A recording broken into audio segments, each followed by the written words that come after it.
600억 원에 이르는 포천시의 재난기본소득 사용처에 예외적으로 농협 하나로마트가 포함되면서 논란이 일고 있습니다. 포천시는 지역성을 고려한 결정이란 의견인데요. 유승환 기자가 박윤국 포천시장으로부터 관련 내용을 직접 들어봤습니다. 포천시는 재난기본소득으로 시민 한 명당 40만 원씩 지급하기로 결정한 바 있습니다. 이는 전국 지자체 중 최고 수준이고 예산은 약 600억 원 규모입니다. 하지만 재난기본소득의 농협 하나로마트 사용처 확대를 결정하게 되자 논란이 일고 있습니다. 자세한 내용은 박용국 포천시장과 좀 더 짚어보도록 하겠습니다. 안녕하십니까? 안녕하세요. 반갑습니다. 예, 이 재난기본소득, 그러니까 이 포천사랑 상품권을 농협 하나로마트까지 이제 사용하게 되기로 결정이 됐는데 그 필요성에 대해서 좀 더 설명을 하자면 어떻게 말할 수 있을까요?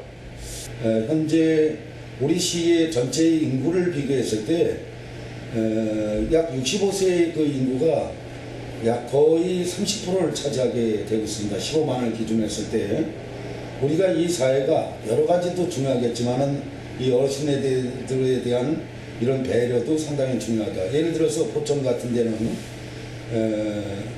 포천에 보면은 이제 어르신네들이 포천 농협 협동조합을 이제 구성을 보면은 4개면으로 구성되어 있는 협동조합입니다. 약 3,700명 정도의 조합원으로 구성되어 있고 거기는 거의 다 노령화 사회로 되어 있고 아시겠지만은 이 신복 쪽이라든가 이런 데에도 상권이 형성이 안 되어 있고 또 창수면도 상권이 형성이 안 되어 있고 국내면도 뭐 상권이 형성이 안 되어 있고 전혀 상권이 형성되지 않는 데서 그곳에서 돈을 쓰라는 거는 이거는 차마 있을 수 없는 일이라고 이렇게 생각합니다.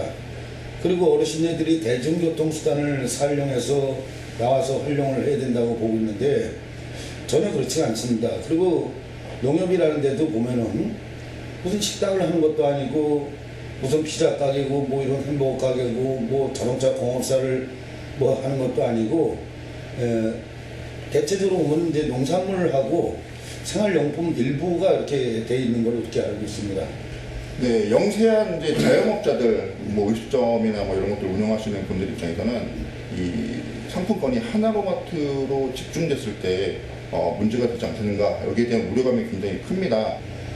집중이 된다라는 이런 우려도 있겠지만은 이런 정확한 그 데이터가 없다라는 것이 현재의 입장이고 이거는 이제 시군의 그 구성에 따라서 이런 것들이 한편으로 일부 쏠리긴 하겠지만은 저는 그렇게 쏠리지 않을 거라고 그렇게 생각하고 있습니다. 지난주에는 정부가 기 하나로마트를 비롯해서 편의점까지 확대하겠다라는 정부가 그 안을 이미 시도지사들을 통해서 권고를 한 바가 있습니다.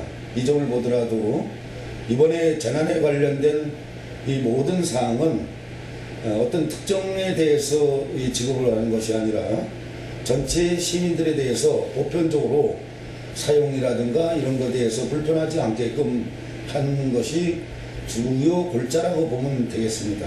이번 그 기회를 통해서 저희는 한 번도 가보지 않은 길을 갔습니다. 또 처음 해보는 일이고 물론 이제 이런 일을 하면서 많은 그 논란이 있었습니다만은 이런 것을 통해서 우리가 또 새로운 포천시가 발전해 나가는데 하나의 계기가 될 거라고 믿어 의심치 않습니다. 네, 아무쪼록 이 어렵고 힘든 지역 경제가 이 포천사랑 상품권을 통해서 좀 많이 해소가 되고 또 많이 힘이 되어주기를 좀 기대해 보겠습니다. 네, 오늘 말씀 감사드립니다. 예, 감사합니다.